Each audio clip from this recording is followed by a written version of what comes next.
Bueno, buenas noches. Estamos nuevamente en esta clase de Musar. Bienvenidos a todos. El- Hoy es ya 15 de Tamuz, 5 meses de 182, 14 de julio, ya cambio del día, según nuestra cuenta. Muy bien, Satashin, hoy es Yom Hamishi, ya jueves, quinto día de la semana, ¿verdad, Tashin? Ok.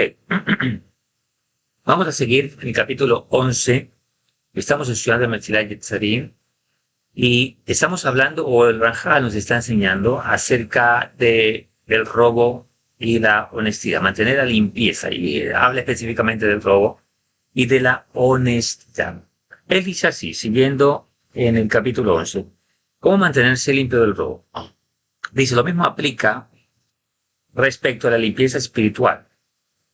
Incluso si un individuo no pretende robar, directamente es muy difícil que sus manos estén completamente limpias del robo. Él se refiere a el hecho de que alguna persona pueda cometer robo sin intención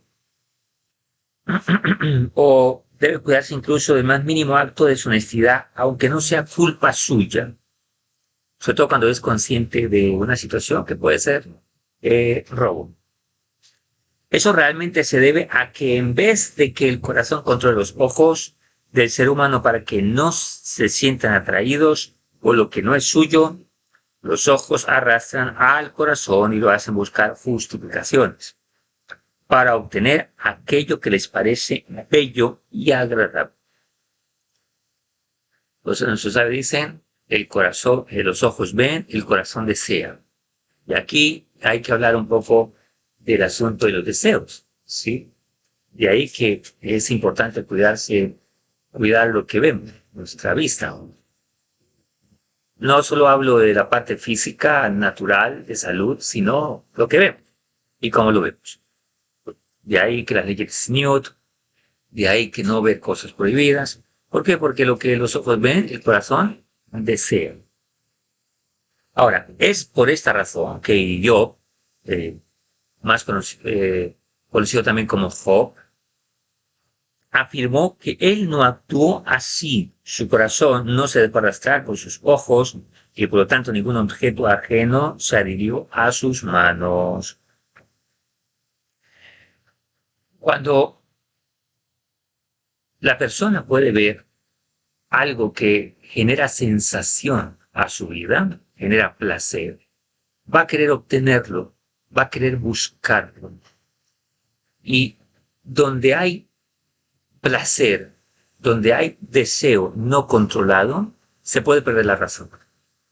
Por eso, tocando un tema aparte, cuando una pareja de jóvenes ya han probado el placer de la inmoralidad, es muy difícil que piensen. Cuando una persona ha probado el placer y se adelantó a los hechos, a los acontecimientos, es muy difícil que piensen. Por eso es que el deseo no permite a la persona pensar. De ahí que si se deja llevar por ese placer antes de razonar, muy difícil que vaya a razonar. Y es cuando puede cometer tonterías o actos que después de que pase el efecto del placer, entonces va a caer en cuenta, oh, ¿yo qué hice? ¿Sí? ¿Por qué cometí este error? ¿A dónde me llevó esta situación? Etcétera, etcétera, etcétera. Ese es el mismo principio que es desbordado en personas que tienen asuntos, problemas psicológicos. Una persona, por ejemplo, que sea adicta al juego, no va a darse cuenta de que está perdiendo porque tiene un placer o del acto como tal del juego o un placer de querer ganar, una sensación de querer ganar. Entonces va a pensar, en la próxima voy a ganar, en la próxima voy a ganar, en la próxima voy a ganar. Una más, y de una en una, cuando se da cuenta, ha terminado con todo. Y así es para todos los efectos de comportamiento. Y ahí tan importante que lo que los ojos ven, el corazón desea. Hay que cuidarse mucho de ese principio. Una de las cosas que no tenemos que ignorar nosotros como seres humanos es conocer nuestras facultades, conocer nuestras fortalezas, conocer nuestras debilidades. Yo recuerdo un amigo judío, hace mucho rato, no sé, no lo volví a ver, no nos volvimos a ver, un gran amigo, me enseñó cosas muy bonitas, mi querido amigo Cagnon, y él me dijo una vez algo muy maravilloso, muy, de hecho, humilde de parte de él. Dice, yo hasta cierto punto puedo tener dinero. Yo de ahí sé que tal vez puedo pasar los límites y puede hacerme un efecto no positivo el dinero. Y por eso hasta ahí llego nomás. O sea, yo sé hasta dónde llegar de acuerdo a mis fortalezas, etcétera, etcétera. Pero cuando una persona no conoce sus limitaciones o sus fortalezas, entonces va como el tonto que va tras el problema. Realmente el proverbio dice el tonto que va tras la mujer ajena y no se da cuenta que va a un precipicio. ¿Por qué? Porque no conoce sus limitaciones, etcétera, etcétera. Una persona, por ejemplo, no puede tomar una cerveza porque se desborda. Una persona no puede de repente ir a hacer, le pueden dar una tarjeta de crédito porque le da unas Parkinson en sus manos y de repente comienza a pasar la tarjeta en toda parte y cuando se da cuenta, oh, qué endeudado está. Porque no tiene control sobre sí mismo. El control en la persona sobre sus propias motivaciones y deseos tiene que ver con un acto de madurez, un acto de responsabilidad, una conciencia de responsabilidad. Así que el robo tiene que ver con toda esta construcción psicológica, madurez mental, madurez en su personalidad, en sus actos de responsabilidad, y esto es lo que le lleva a poder conducirse en la vida. Una persona que no puede llegar a eso y no ha superado estos eh, fortalezas, perdón, estas debilidades que las ha convertido en fortalezas, por supuesto que va a ser muy propicia a caer en asuntos del robo. Sobre todo cuando hay necesidades. El, las no buenas actitudes son más fáciles de adquirir cuando hay necesidades. Hablemos de una persona que tiene mucha hambre, que tiene deleites y placeres en buenas comidas, y de repente está frente a él con una gama de alimentos, pero no son de él. Va a haberse tentado a robarlos por experimentar un momento de placer. Un muchacho o una chica que ha vivido en escasez y de repente tiene la oportunidad de adquirir ciertas eh, beneficios económicos, va a verse de una u otra manera tentado a obtener lo que no es suyo. La gente piensa, por ejemplo, de este mismo punto, que tal vez una persona pobre, una persona que pasó necesidades, una persona que sufrió mucho, tal vez podrá ser un buen gobernante. ¿Por qué? Porque como es pobre, has conocido la pobreza, sabe que lo que se vive en esos aspectos. Bueno, eso sabe nos enseña lo contrario. Cuando se dice que había que escoger a un joven, uno de los requisitos que tenía era que ser rico. Y si no era rico, lo volvía rico. Porque los jueces también no debían ser pobres, tenían que tener cierta facultad económica. ¿Por qué? Porque una persona que nunca ha visto una capacidad, un dinero, y de repente empieza a manejar mucho dinero, pero que no es de él, está tentado a robar. ¿Por qué? Por su necesidad. O sea que los asuntos vienen por las necesidades o faltantes que la persona ha dejado pasar en su vida y no las ha tratado, no las ha establecido con principios. Así pasa con el tema de la moralidad y así pasa con los temas, todos en general funcionan de la misma manera.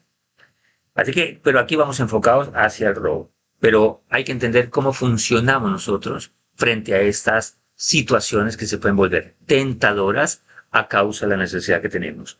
Ahora, el Ranjal nos continúa diciendo acerca de la gravedad del engaño en asuntos monetarios. Examina el asunto del fraude. Y aquí tenemos una explicación. El fraude en hebreo es onaa. Onaa es fraude.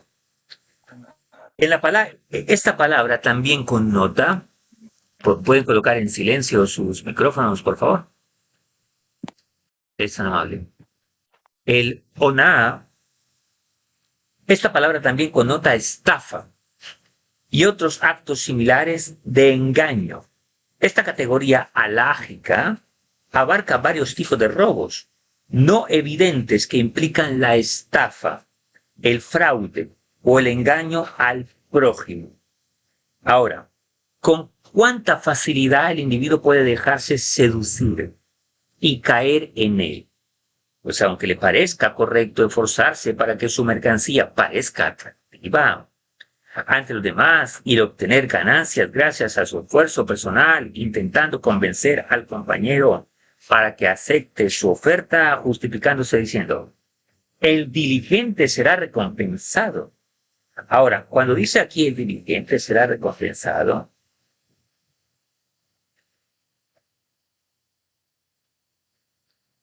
no habla de esa astucia para poder engañar a alguien.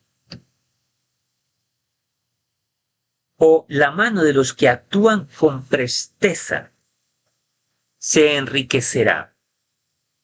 Sin embargo, si no examina o sopesa con mucha escrupulosidad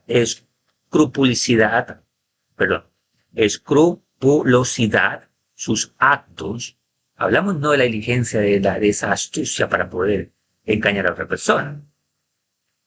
El Ranjal nos dice, ahí la mano de los que actúan con presteza, es un proverbio de Mishlei 10:4. Dice, podría ocurrir que en vez de trigo crezcan espinos, o sea, diciéndolo en un lenguaje más coloquial, aquellos que se dan de vivo con los demás.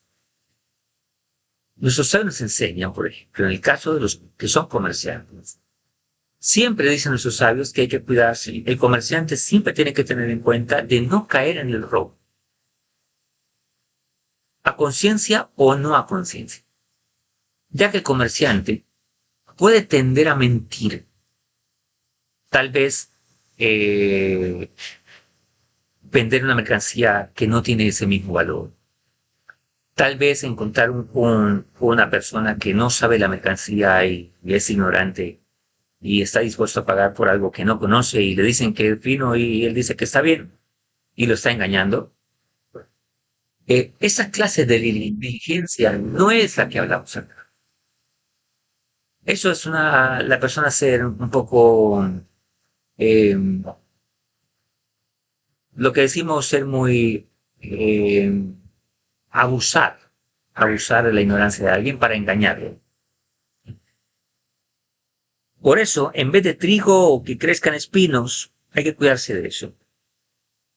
En vez de sembrar algo bonito, termine creciendo algo no correcto. Así lo cita en un post de Job 31:40.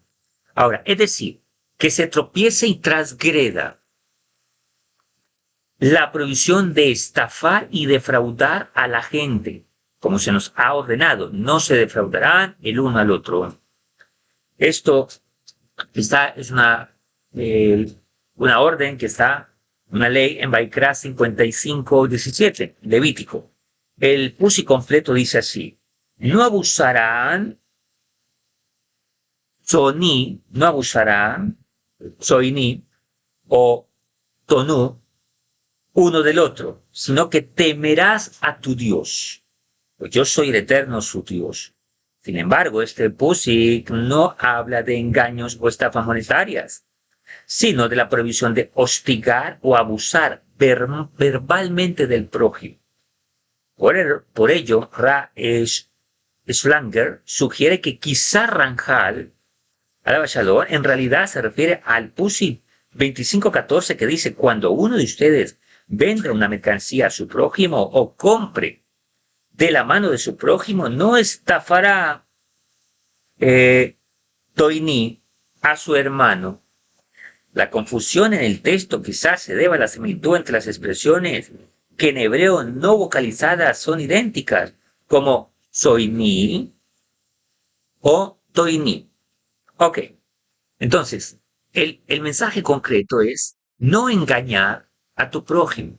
Cuando vendas una mercancía, no lo estafes, no lo engañes. Esto puede seguir al principio que establecimos desde el comienzo. Tal vez la persona pueda ver que quien está frente a él es una persona susceptible a ser convencida de algo y pueda abusar de esa ignorancia. Los ojos ven, el corazón desea. Una persona que está frente a una gran ganancia, pero de una manera deshonesta, puede correr a querer obtenerla solo por el placer de obtenerla. ¿Por qué? Porque se imagina lo que va a hacer con esa ganancia. Ahora, no se defraudarán el uno al otro. Al respecto, nuestros sabios dijeron, aunque también está prohibido engañar, incluso a un gentil. O sea, que entre Yehudí no se debe engañar, tampoco a un no judío se le debe engañar. La Escritura afirma esto explícitamente. El remanente de Israel no cometerá iniquidad, ni hablará falsamente, y tampoco se hallará en su boca una lengua engañosa. O sea, que engañe y que pueda pensar que se puede abusar de una persona ignorante o una persona no judía. Los noágidas también, como son temerosos de Dios, deben seguir por esta senda, que es la correcta. No engañar a nadie. Recuerdo la historia que contamos de un niño que está frente a una vitrina, un almacén de ropa, y él está viendo cómo una madre compra a sus hijos ropa. Es un niño pobre de la calle, o tal vez un niño pobre, mal vestidito. La señora lo ve, que el niño mira con deseo y con ansiedad, y entonces le invita a entrar y le dice a la señora, dámele una ropa igualita también a él, o sea, la que está comprando a sus hijos. Y lo visten al niño y toda la cosa, el niño contento, le ponen su camisa, su pantalón, sus zapatos, que la señora le está comprando, le está regalando. La señora, el niño le pregunta, señora, era una señora judía, ¿no? Señora, ¿tú eres hija de Dios? Y ella le dice, sí, soy hija de Dios. Y el niño dice, yo lo sabía, yo lo sabía. Porque se nota que eres hija de Dios, por lo buena que eres. Una persona tiene que demostrar su fe sabiendo comportarse en sociedad, sabiendo convivir con las personas, sabiendo actuar de manera inteligente, de manera sabia, de manera temerosa de Dios, de manera correcta frente a las personas, viendo a las personas como lo que son, personas con valor, y por lo tanto que merecen respeto y que no hay que engañarlos ni mucho menos. Y por su parte los sabios dijeron, está prohibido embellecer utensilios viejos para que parezcan nuevos. Hay ciertos sectores que tienen una cierta fama porque hay que cuidarse de personas que tal vez suelen engañar o son inclinados a esta situación. Ahora, así lo enseñan el Talmud en Baba Metzia 60b y también el Rambam en el Jomen Girá 18:2. Esto se llama robar, engañar. Y también está prohibido revolver frutos de un campo con frutos de otro campo, incluso si ambos son frescos. Yo recuerdo a un joven hace mucho rato que él me decía, hablándome de los engaños de las personas, usted me decía que a veces ciertos vendedores le aplicaban agua con azúcar a las naranjas y entonces la abrían y decían, mira, el dulcecito, le han aplicado agua con azúcar para decir que son dulces. Es un claro ejemplo de engaño.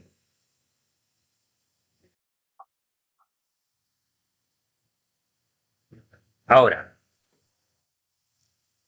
en el tema de revolver los frutos, explica el Ranjal, dice, si una persona estipuló vender a otro los frutos de un campo determinado, está prohibido que revuelva los frutos prometidos de ese campo con los frutos de otro campo, incluso si ambas clases de frutos son frescas, ya que con ello estaría estafando al comprador a quien específicamente le vendió del otro campo. Por ejemplo, si alguien fuera una persona que trabaja con el campo, ¿no? Y alguien me dice, me te ofrezco esta cosecha y va y los miró y le gustó, y de repente le vende de otra que es parecida, y va, y no se va a dar cuenta, está parecida. Es engañar, ¿sí? Así nos explica Ranjal. Está prohibido revolver grano nuevo con viejo, incluso si el valor del nuevo es un dinar, por sea, moneda de la época. O incluso si el grano viejo vale más, un dinar, un darcitan. Cada persona que debe siempre especificar a la otra persona. Este no es un artículo nuevo, o este es un artículo nuevo, pero ya tiene bastante tiempo, etcétera, etcétera.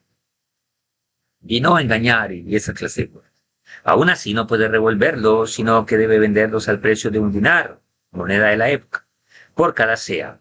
Y sobre el versículo, todo aquel que hace esto, todo el que actúa con iniquidad, que es con pecado. Así lo enseña el Talmud. Los sabios dijeron, es descrito con 5 nombres: inicuo, aborrecido, despreciable, proscripto, abominable. Wow.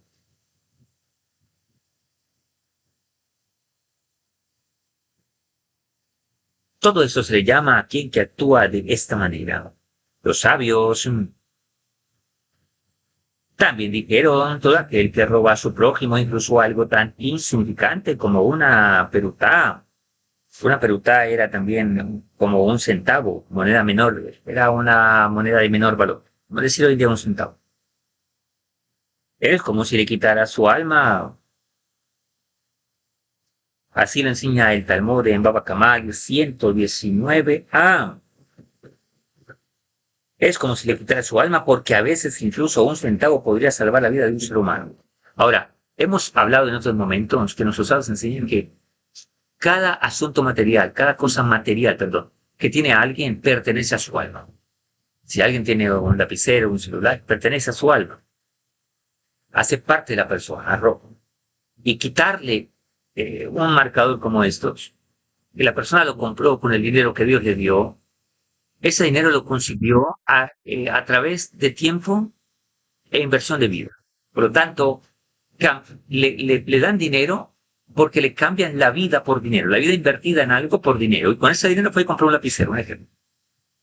Y alguien se lo roba, pues está robando parte de su alma. Y los sabios también así lo dijeron. Todo el que roba a su prójimo, incluso tan solo con una pregunta, está quitando parte, está como si quitara su alma. Vemos ahí la extrema gravedad de este pecado, incluso en cantidades mínimas. Y al respecto, los sabios también dijeron, las lluvias solamente son retenidas a causa del pecado del robo.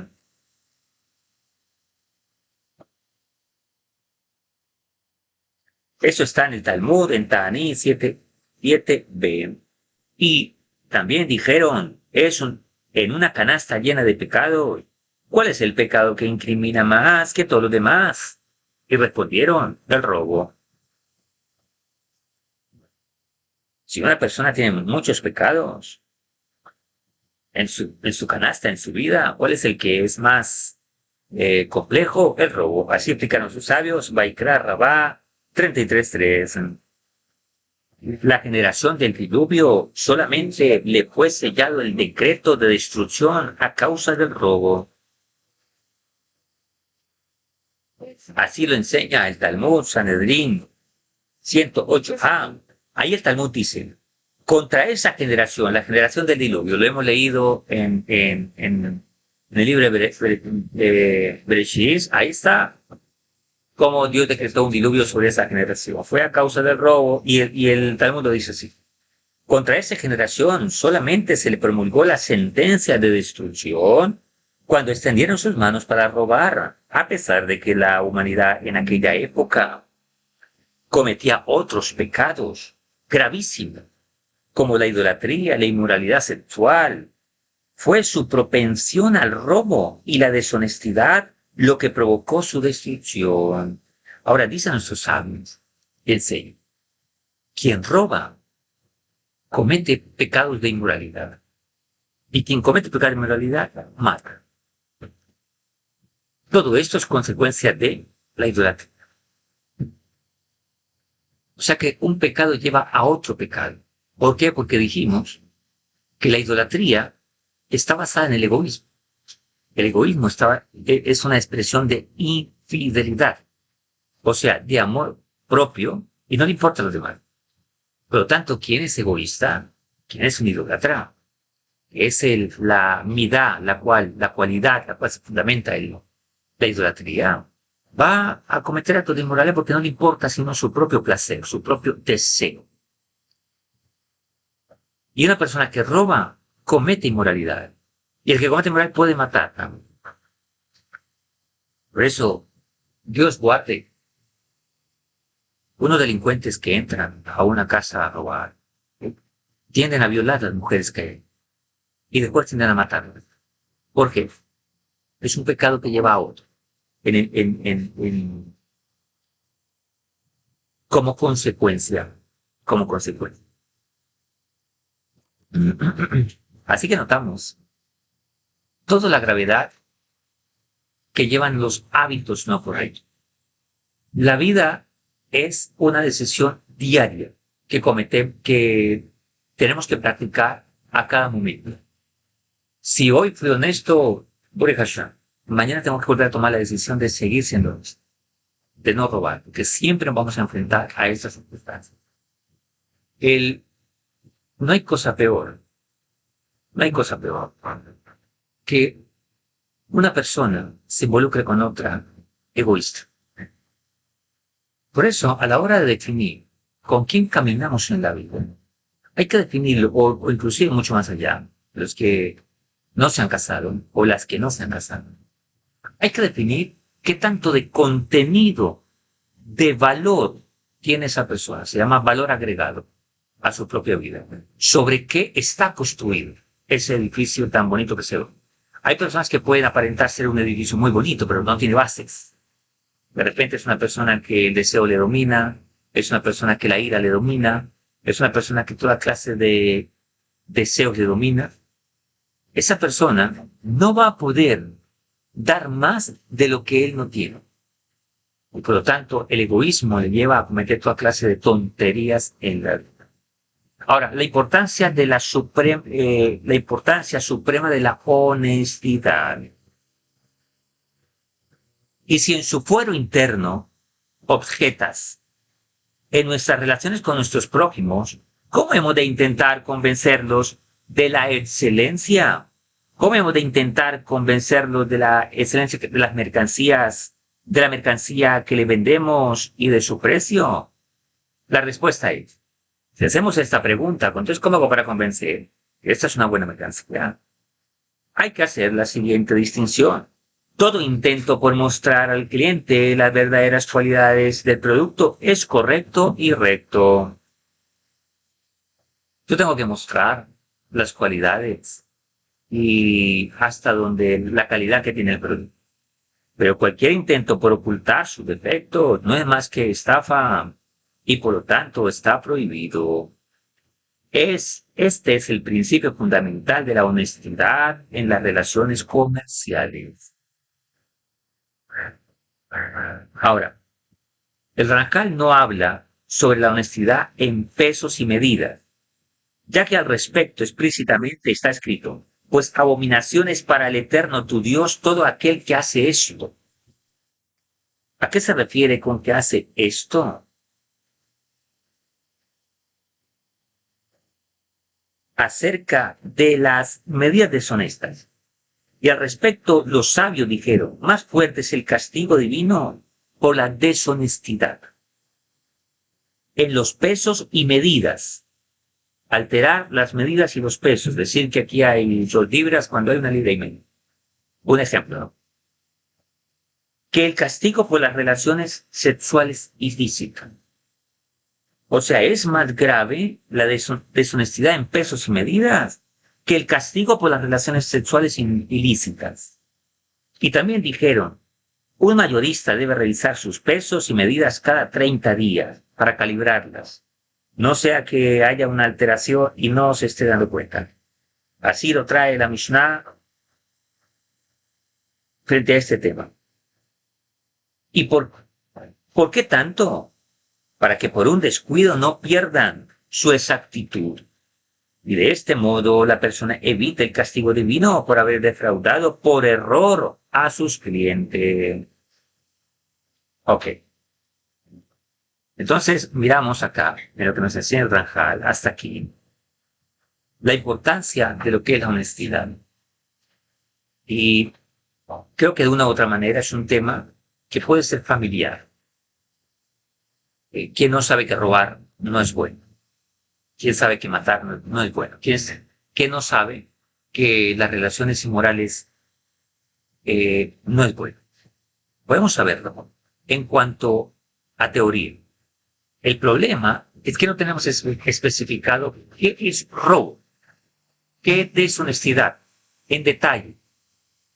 Y eso es lo que Ranjal nos está explicando acá. Ahora, para ir un poquito más profundo, la honestidad surge de un principio que debo tener fundamentado en mi vida. Debe ser parte de mi constructo como persona. Debe ser parte de mi construcción, de lo que me hace a mí persona.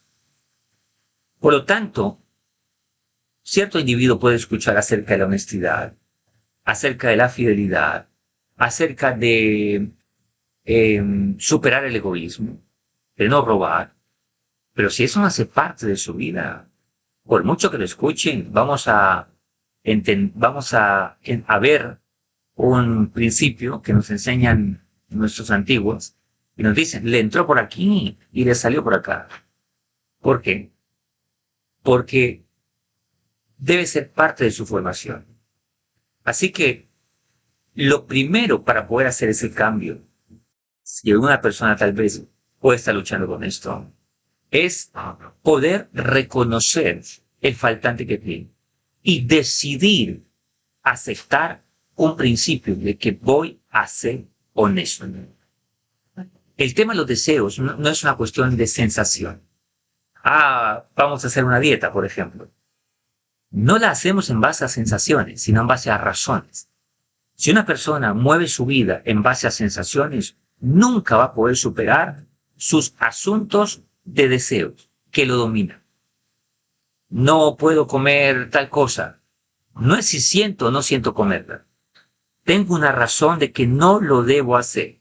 Y no lo voy a hacer porque así es la razón por encima de mis deseos, por encima de lo que sientan. Pues ser honesto, decidir no robar a otra persona, decidir hablar con la verdad, decidir ser franco, honesto con la persona, es una cuestión de decisión razonable por encima de los deseos. Notemos que la inmoralidad y temas que se pueden derivar de como por ejemplo, Dios guarde la prostitución, comercializar deshonestamente, o inclusive con la inmoralidad, tiene que ver con un asunto de placer. ¿Por qué la persona roba? Porque no tiene. Pues sí. Y si no tiene, ¿por qué no se esfuerza en conseguirlo? ¿O por qué no se ocupa en una situación en la que pueda conseguirlo? ¿Qué es lo que le hace robar? Primero, para llegar más rápido a un placer de obtener un valor y lo que va a hacer con ese valor. ¿Por qué tenemos gusto en trabajar? ¿Por qué tenemos un placer en hacer lo que hacemos? Primero, por el beneficio que se causa la acción. Pero en última hay una recompensa. Con esa recompensa se va a tener un placer. O sea que el placer aquí no es malo. El problema es que la persona no obtiene placer en ser responsable, sino en el final del proceso. Por eso, para los muchachos irresponsables, es más fácil tener placer, pecado de inmoralidad, que tener primero una responsabilidad y después disfrutar del placer. O sea, saltarse el proceso. Debemos trabajar en esto. Notemos que es una cuestión simplemente de formación. Por eso es muy ingenuo pensar que una persona que no tiene esta formación, una persona que no tiene un proceso de vida fundamentado en el temor a Dios, mañana va a ser diferente. No. Tenemos que conocer lo que Hakadosh Baruj Hu nos pide como seres humanos y emprender ese proceso de construir la vida en base a estos principios y empezar a ejecutarlos, empezar a accionarlos en la vida como tal. Poco a poco, así se va construyendo una vida. Por eso, el tema de formación no es de la noche a la mañana. Una persona que vivió en un problema de conducta, en un faltante de conducta, en un hábito incorrecto toda su vida, necesita primero ser consciente de su problema, ser consciente de su faltante, conocer el principio, lo que Hakadosh Baruj Hu nos enseña, decidir aceptarlo, poner en su vida y empezar ese ejercicio de llevarlo a la práctica hasta que tome fuerza en ese principio. Y esto no se hace de la noche a la mañana. Es un proceso. Pero la persona quiere saltarse el proceso porque requiere esfuerzo, ese proceso. No podemos llegar, como dicen nuestros sabios, a comer pan de vergüenza. Pan de vergüenza es que alguien que no le costó su vida. Por eso, como hemos venido hablando, en todos los temas, en temas matrimoniales, en temas de disfrutar de una vida saludable, mental, emocionalmente, requiere de un esfuerzo y de un sacrificio. Una persona que no se compromete con su propia vida espiritual, ve como los demás crecen espiritualmente y él no crece. ¿Por qué? Porque requiere esfuerzo, requiere compromiso. Ese es el precio que tenés que pagar. ¿Alguien quiere tener un matrimonio bonito? ¿Un matrimonio estable? ¿Alguien quiere llevarse bien con alguien? Ok, tenés que pagar un precio por eso. ¿Cuál es el precio? Dedicarse tiempo, horas de su vida, primero a su propia formación, segundo a la formación de su pareja y juntos construir ese hogar. Igual pasa con mi vida personal. Yo quiero ser una persona de respeto, una persona que de verdad tenga un contenido, un valor agregado bastante importante, una vida espiritual sana, una mentalidad sana. Tengo que dedicarme. Este tiempo es un tiempo valorable para eso, para aprender. Por eso, cada día debemos esforzarnos en construir poco a poco un ladrillo cada día, de acuerdo a los principios que Hakadosh Baruj Hu nos da en esta vida, e ir construyendo la vida, hasta que adquirimos el hábito de cada día ser honestos y buscarse honestos. Cada uno de nosotros, por supuesto, adquirimos un grado de honestidad, pero debo en detalle saber, para sin darme cuenta, no haberme salido sin darme cuenta. Como vimos, Rahal nos explica y seguiremos hablando de ese tema hasta que cambiemos de punto. Podemos llegar a ser deshonestos sin darnos cuenta.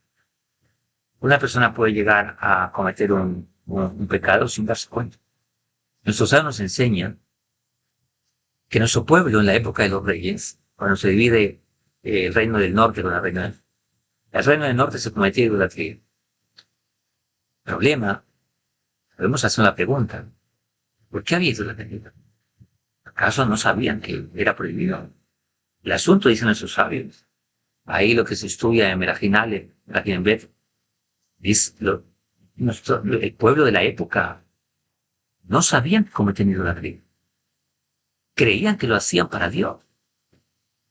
¿Cuánta gente puede pensar que también hace cosas que piensa que son correctas, pero no son correctas? ¿Por qué? Porque no te fijes en tu propia opinión, sino fíjate lo que Hakadosh Baruj Hu te dice a través de los sabios. No seas sabio en tu propia opinión. A veces, termino con esto, alguien me decía una vez, hablándome del Señor, me decía, no, es que tal persona tiene Señor, tiene una vida de moralidad, etcétera, etcétera. Como yo conocía a la persona, yo sabía que él hablaba hasta el punto donde él conoce. Y podemos creer que actuamos bien cuando no es así. Podemos pensar que nunca robamos. Podemos pensar que nunca hablamos mal de alguien. Debemos ser más puntuales y conocer lo que nuestros sabios nos dicen. No te fijes en tu propio opinión, sino escudriñemos y dejemos que nuestros sabios nos enseñen qué es lo correcto y qué es lo incorrecto.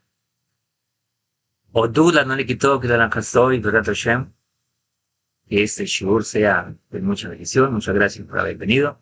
Vamos a una serie de preguntas, si las hay, en los minutos que disponemos. Y bueno, seguiremos avanzando en la próxima clase acerca, en el capítulo 11, donde vamos del Metzlag Yesarim, y seguiremos hablando acerca de el pecado de cobrar intereses para los Yehudim, la cual es un pecado, y un Yehudim no puede cobrar intereses a otro Yehudim, y el esfuerzo para actuar con honestidad. Besrat Hashem.